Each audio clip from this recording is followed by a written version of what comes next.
Welcome to another episode of the Bethesda Brothers Podcast. I am the KingFanMan, joined with my co-host, Joey Caps Gaming. Brother Joe, another podcast. How are you doing, brother?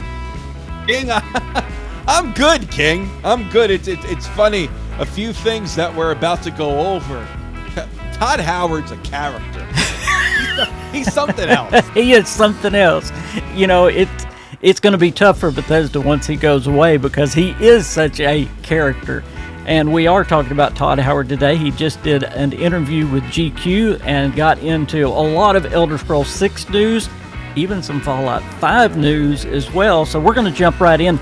Most people are saying, and they're keying in on the tagline, that the Elder Scrolls 6 is still a long ways off, because that's what he said at the start of the interview. But you have to read all the interview, Joe. I don't think he meant what he said. Todd and Bethesda, loves to play games with us. They love to surprise us. They love to do all these things. And we know how Todd likes to release games. But I want to read his exact quotes, how he ends this interview. And this is key, okay? Do you still believe the Elder Scrolls is a long ways off? Well, this is what Todd said. I like to just announce stuff and release it. He said, my perfect version is to say it's going to be a long ways off. That's what he said earlier in the interview. Then one day, the game just appears. And then the interviewer asked him, well, you shadow dropped Oblivion. Could you actually do that with the Elder Scrolls 6? And he said, you might say that was a test run. It worked out well. Interview over. Now, why is everybody picking up on the Elder Scrolls is a long way off? That's not what he was talking about. You got to listen to what he said at the end. I think it's not a long way off. I still think it's either 2026 or 2027. Yeah.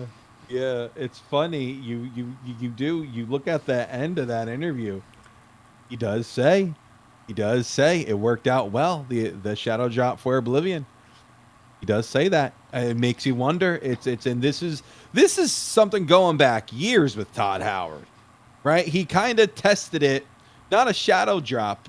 I mean, he did with Fallout Shelter. Yes. But he tested it with Fallout 4 when they revealed it back in June of 2015. No one anticipated the game to come out that year. We were just so happy that we were receiving new Fallout content. Right? We were just so happy with that alone. Then all of a sudden, it was, hey, it's coming out November 10th. And everybody just went crazy. Yes. It's not common for that to happen. No. And then he did it with 76 3 years later. And obviously the shadow drop with Oblivion. He wants to cut things as close as possible. And I think he would have done the same thing with Starfield. But Starfield had COVID against it. Yes. So with that being said, the end of that article is very interesting. And no one's talking about it. I didn't hear about it until you said it, King. Yep. I didn't hear about it until you just said it to me. And Joe, there's more clues inside the article, okay? He also says inside the article, I'm preaching patience. Now, preaching means it's almost propaganda, okay? This is what I'm preaching to everybody. He says, I don't want fans to feel anxious. He wants them to be surprised by it. That's what he wants. He wants everybody to go, oh no, it's going to be a long time off. And then all of a sudden, boom, here it is. And you just get that feel all the way through the article if you really sit down and read the whole article. In fact, there is a time twice, he says, that I think there is an optimal point at times that we have in between games, okay? He says, and I know we have been way past that many times. He centers in on the Elder Scrolls, of course, which has been how long since we got the Elder Scrolls? Man, yeah. Yeah, but you can even say the same thing about Fallout now, because we just had our 10th year anniversary for Fallout 4. So twice he said we've gone way past how long it should take. And me and you have talked about Microsoft is pushing them. They've reorganized them to make them get their games out quicker. So I think that's exactly what's going on here. He wants to surprise fans with a earlier release than what they're thinking. Now, I don't know if this is good PR. but it's what Todd Howard has done in the past, and I believe that's exactly what he's thinking now. I think so. And I personally think he's going to shadow drop something else. And I think it's going to be Fallout 3. Absolutely. I do have a little bit of Fallout 3 news, by the way, so I'm glad you brought that up. It'll be Fallout 3. And then I think he's going to cut Elder Scrolls 6 as close as possible. It doesn't make sense for Elder Scrolls 6 to come out next year. It doesn't make sense at all, especially with Grand Theft Auto coming out next year. You're still thinking 2027? Huh? You still thinking 2027? I think it's going to launch with the brand new Xbox. That Xbox is going to be really expensive. So I think I think personally it's going to be a timed exclusive. It won't be a full exclusive, just a timed exclusive for the Xbox. So people buy their console at launch, because the PlayStation 6 is it's going to be half the price of the new Xbox, because they're projecting $1,200 to $1,500 for the new Xbox. Whew. And then the PlayStation 6 probably $500 to $600. Right. So if Elder Scrolls 6 is coming out, where are you playing that, King? You're going to play it on the console that's half the price. Yes. So in order to combat that, okay, let's make Elder Scrolls 6 a timed exclusive, not a full one, a timed exclusive, 6 months to a year. Yes. So people buy your console. I agree 100%. It makes the most sense, and I don't think it would be a shadow drop. But imagine if it were to be a shadow drop. I think it's going to be as close as they can get to being a shadow drop. I have another thing on this time period, and I really want to get your opinion on it. Also in the article, he said they just did a 3-hour play test. This is with outside fans playing the game for 3 hours. Now, that's got to be, in my opinion, a large block of the game done if they're doing 3-hour play tests. What do you think that has to do with the game being done? Is there anything we can see by that 3-hour play test? I think that's gigantic news. Yeah. You're not going to bring outside people in and then have them play it for 3 hours if you don't have a substantial. And also, too, it's an open world role playing game, right? So not everybody played the same way. There's different things I assume that you could do in those 3 hours. That's a long time. You could do a quest or two in that time. You could go in and explore some caves and dungeons in that time. I think, with that being said, I think a lot of the game is finished. Yes. It's like what they did with Starfield. They delayed it another year, and they worked on it so they could work out all the bugs. Yes. For that whole year. That was the purpose of that. Man, I think Elder Scrolls 6 is closer than we're thinking. And I know people want it this year, but it's impossible. Yeah, no. I don't know if it's impossible, King. I don't know if anything's impossible. I'm just trying to be realistic, and it makes a lot of sense for it to come out when the new Xbox comes out. Yes. Makes a lot of sense for that to happen, but who the heck knows? Who am I, King? Who the if heck you remember, well, you are the Joey Caps Gaming. That's who you are. Oh, man. If you remember a few weeks ago, we talked about Todd Howard, how he talked about, he even broke down the development cycle of their games. And he said every one of their games takes about 2 years to develop. Then they have, this is after it starts pre-production, all that, but the actual development of the game, he said 1 to 2 years. And then he said there is 6 months to a year of glue. Whatever that means. You're gluing it all together. You're getting rid of the bugs, polish, all that stuff. Right. So it appears they are toward the end of that development period and getting close to the glue period now. If they're play testing for 3 hours, which is exciting. I mean, so there is a possibility that we could get it next year. I'm still with you. I think 2027 is the better option, but it would not totally shock me to get it next year, especially how Todd Howard is talking. I believe he really wants to surprise people with this game. Yeah. Imagine next year. Yeah. Imagine that. And I also wonder, I assume we're going to talk about this, King, but I also wonder what other projects they're working on. Yes.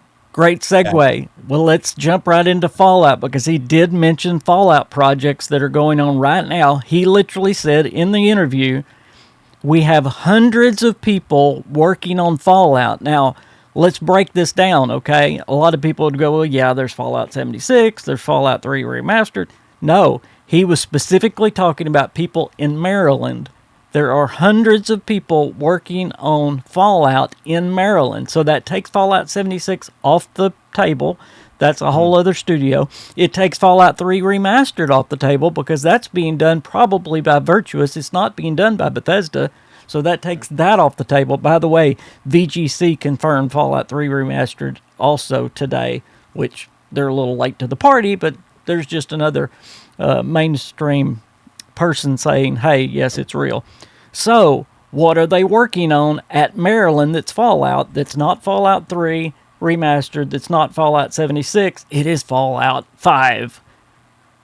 And if you have hundreds of people with an S on it, there's only 400 people in that studio. He said the main focus is Elder Scrolls, but if you still have more than 100 people at the main studio, we're not talking pre-production here. We're talking about full production of Fallout 5. I agree. Also, too, King, kind of off topic. I apologize.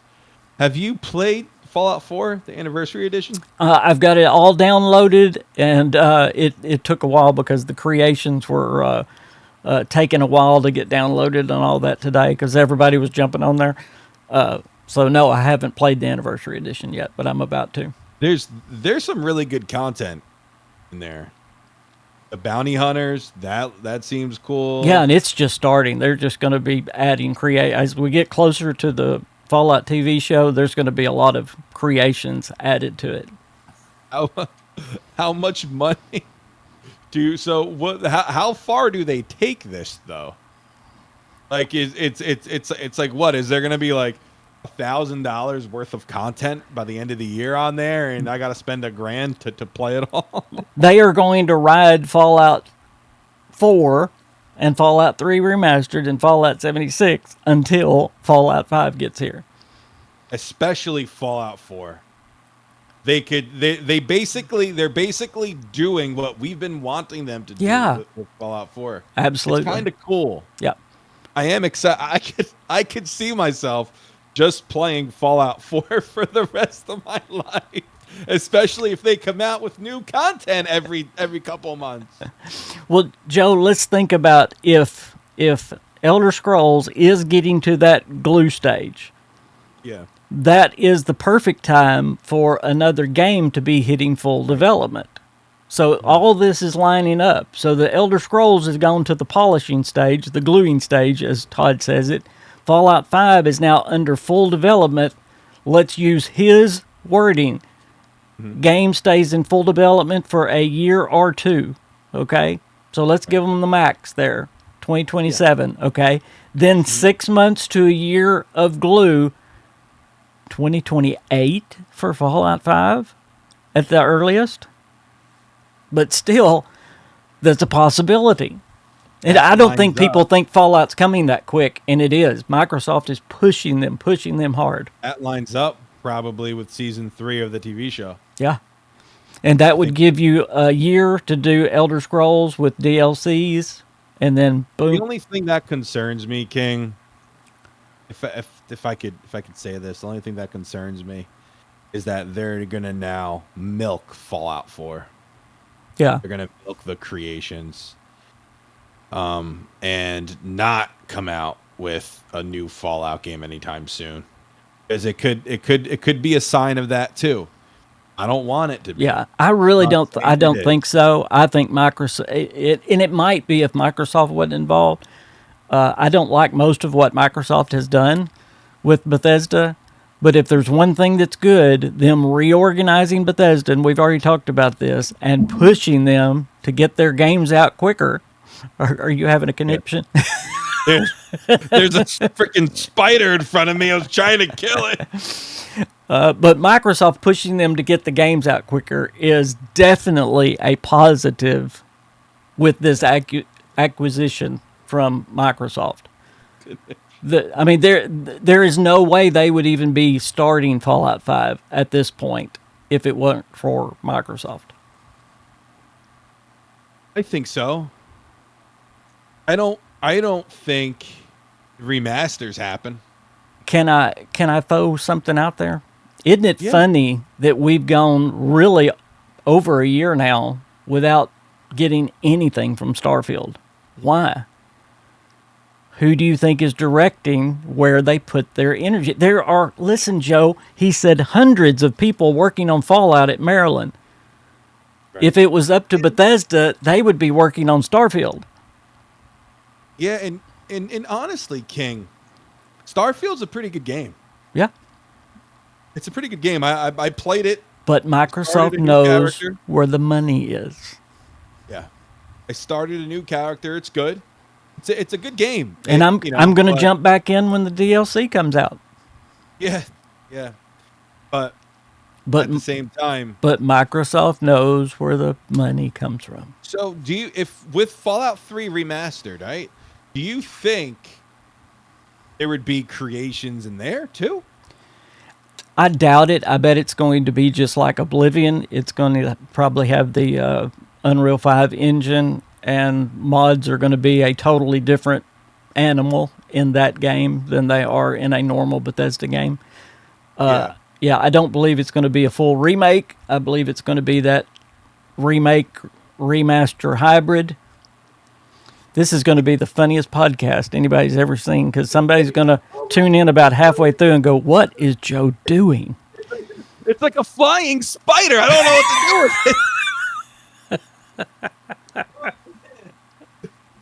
it. Don't edit any of this out, you know? No. I want y'all to see this is exactly what goes on when we have a podcast.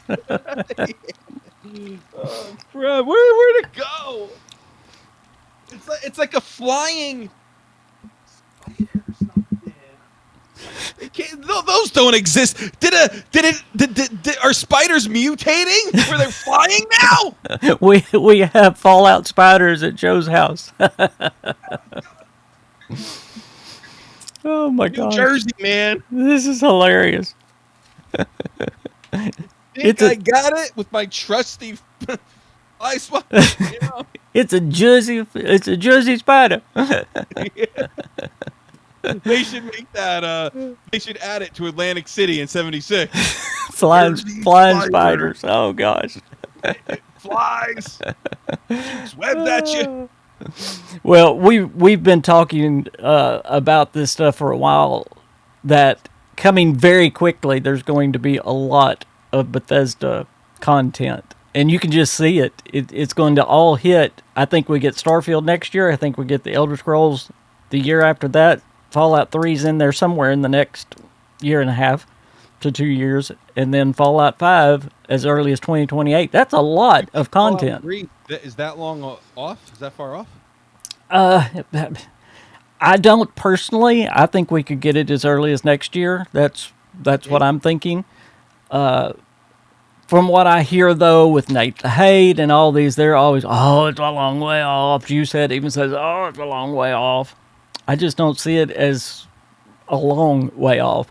But again, I'm sitting here looking at what Todd Howard says, and this is where these little lines come from. Todd will say, it's still a long way off, but they didn't take in context what all he said. So, yeah. Especially at the end there. Yes, absolutely. Oblivion. I think that's important. It's 100%. It's an important nugget to take away, and I think everybody's ignoring it. Or they didn't read the whole article. They didn't read the whole article. Okay, I want to end the podcast with this. Yeah. A little bit of negative, but not really. I want you to tell me if Todd Howard is a little tone deaf toward the fans. Now, Bethesda comes under heat a lot. Some of it worthy, some of it not. Yeah. He was asked, what is the best game you've worked on? He said Fallout 3 had the best opening. Then he said Starfield has by far the best gunplay and gameplay in areas, which I thought was a weird answer. He said the varied landscapes in 76 are really good. So he's naming all these games that everybody gripes at, And then he says, tonally, there's one of his famous words, the tone of Skyrim was good. And then he ended with this. He said, I see the things that either did or didn't resonate with the fans, and the things that fans don't notice. And the guy said, well, give me examples of what the fans haven't noticed. And Todd said, no. And he said, no, you don't know, or no, you don't want to say. And he said, I don't want to say. No, I don't want to say. It almost came across to me as kind of arrogant that, well, I see the good in our games that our fans just didn't notice. Like Starfield really is good, and they just should have noticed. That's how I took it. Yeah, if that's the case, if that's how he said it, you can't be that way. No. And then, to be honest with you, you might be part of, if not the problem. Well, and Emil Pagliaro, and of course we beat up on him a lot on this podcast, but he was very, very defensive of Starfield. He was never, yeah, I understand what the fans are saying. I mean, he was always super getting mad at fans. Right. You just can't do that. Whether you think a game is good or not, if the fans don't, we live in a consumer-driven society where the customer is supposed to be right. Yeah, it's And I will say, I'll finish this, and then you can finish up. If the fans don't notice something that's so good in your game, then you didn't design it right for them to notice it. Yeah, it's like when you're a professional sports team is pushing this one player, and they're saying, no, he's a great player. And now you're on year 4. And this kid is just not showing it. The Yankees have a guy right now. Anthony Volpe is his name. He's not cutting the mustard. He's heading into year 4. And they're saying, oh, well, he still has promise. He's in year 4. The guy stinks. So with that being said, the New York Yankees, what they have to do, you have to take into account what the fans say. They did it last year. You have to take into account what the fans say, and I think they will, and they're going to address the team. Now, for the New York Yankees, the most popular franchise in professional sports, one of the most popular franchises in all of the world, if they can do that, so can Todd Howard. And Emil. So can Emil. Yes. So let's all calm down. If the customer, are upset about it, they really should take that into account, because guess what? Unfortunately, King, that diehard Bethesda fan is dying. Yep. It's where we are a rare breed, King. We're rare. They've definitely taken some major hits in the last few years. Yep. Like, who still play these old games. Yes, there are people who do, but it's they drop them after a little while, and then it's just like, okay, I'm moving on. And that I'm always playing something. That definitely worries me too, because I mean, there are people now that weren't old enough to play games when Skyrim came out. If they keep putting this much distance in between their good games and then they have duds, I mean, you're going to lose full generations of fans that say Bethesda stinks. I mean, not for nothing. Fallout 4 came out rather. People didn't love it. I was 23 years old when that game came out. Not a lot of people loved that game. And to this day, they still haven't come out with a single player game. And Fallout 76 wasn't as strong as they wanted it to be. It's not as strong as GTA Online, where you could have that lapse of so many years before the new game comes out. Not that 76 isn't doing good. It's doing fine, but not to that level of Grand Theft Auto. Yeah. Not on that. And I'm not saying it even has to be on that level, but I think they expected it to be received better and to do better. Yes. Oh, absolutely. I think a lot of our audience understands what we're talking about, and we have a older audience, but we do have some younger people that don't understand how big and how loved Bethesda was back in the early 2000s. Back in the early 2010s. Yeah, they that's what could I meant. almost at times do no wrong. Yes.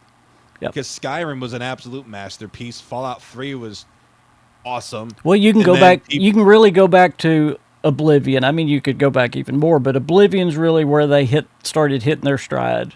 Oblivion, Fallout 3, Skyrim. Morrowind saved them. Like that's the whole spiel. That's the whole story. But it's funny. It's King. It's hilarious when Fallout 4 came out. A lot of people hated on it. All of a sudden, Fallout New Vegas gained this cult following. It wasn't there before Fallout 4. It wasn't. They honestly, a lot of people hated it. It was a buggy mess. It wasn't there. It was unplayable. And for those that said Fallout 76 was unplayable, they weren't there on day one of Fallout New Vegas because it was a mess. It was. I first started playing Fallout in 2012. Sorry if I'm exposing myself here, but I started playing Fallout in 2012. I played the heck out of Fallout 3. Then I just followed up with Fallout New Vegas. And even back then, it had its issues. Yes, it did. And there was a big thing, Fallout 3 is better than New Vegas. I mean, that's not the popular opinion now. Now it's completely shifted. Yep. But back then, that wasn't the opinion that it was Nope. Fallout New Vegas was inferior. Then Fallout 4 came out. People droves of people started hating on that. Yep. And then this New Vegas love started pouring in. I was about to say, honestly, it's because of modders. Well, and do you not think it was more Bethesda hate than it was Obsidian love? Yeah. Yep. Absolutely. I think so. Absolutely. Unfortunately. Well, I hope they get back to their glory days. I don't know if they can, I feel but like we've been hollering it, Joe. If there's any time that it's going to be like it was from the mid 2000s to the 2010s, it's now, because like we said, we're about to hit Starfield DLC, Fallout 3 Remastered, Elder Scrolls 6, Fallout 5. It's going to be boom, boom, boom, boom, boom. And if they hit them all good, Bethesda will be right back there. Well, Joe, thank you for joining me, man. I did it again. I didn't tell people to subscribe. I'm going to do that one of these days, good Lord willing, before I die. If y'all have not subscribed yet to Joey Caps Gaming, please go down in the description of this video below and subscribe to him 3 or 4 times because I missed it. Just do that. Call a friend up and say, hey, please subscribe to Joey Caps. So do that. I'll also have his baseball channel down there below as well. Joe, thank you for joining me, man. I love you, brother. Okay. I am the KingFanMan. He's Joey Caps. Bye, everybody.